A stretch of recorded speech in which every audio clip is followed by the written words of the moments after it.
Hi hello வணக்கம், welcome to Sahaj family.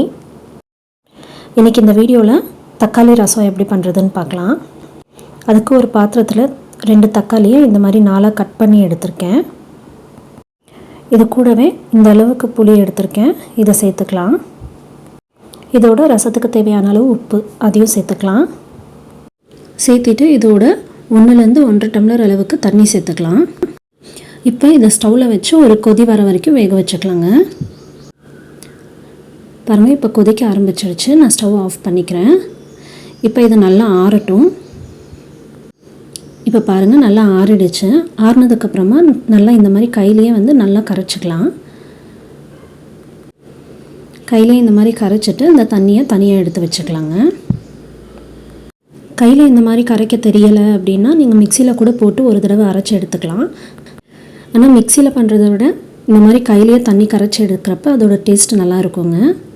பாருங்கள், இப்போ ஒரு தடவை கரைச்சாச்சு. இதுலேயே இன்னும் கொஞ்சம் தண்ணி சேர்த்து இன்னும் 2 தடவை கரைச்சி எடுத்து வச்சுக்கோங்க தண்ணியை. பாருங்கள், இப்போ ரசத்துக்கு தண்ணி ரெடி ஆகிடுச்சு.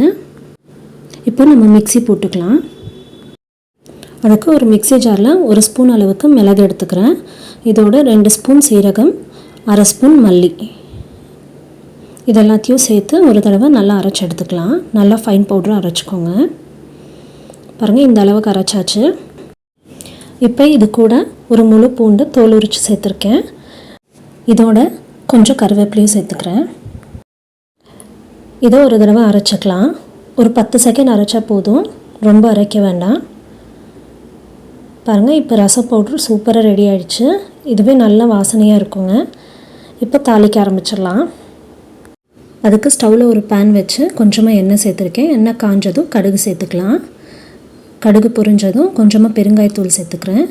கூடவே கொஞ்சம் கருவேப்பிலை, ஒரு வரமிளகா சேர்த்துருக்கேன். இப்போ நம்ம மிக்சியில் அரைச்சி வச்சுருந்தோம் இல்லையா பவுடர், அதை சேர்த்துக்கலாம். சேர்த்து ஒரு தடவை வதக்கிட்டு நம்ம ரசத்துக்கு கரைச்சி வச்சுருந்த தண்ணியை கொஞ்சமாக சேர்த்துக்கிறேன். இப்போ இதை நம்ம ரசத்துக்கு கரைச்சி வச்சுருந்தோம் இல்லையா தண்ணி, அதோடு சேர்த்து ஒரு கொதி வர வரைக்கும் வேக வச்சுக்கலாம்.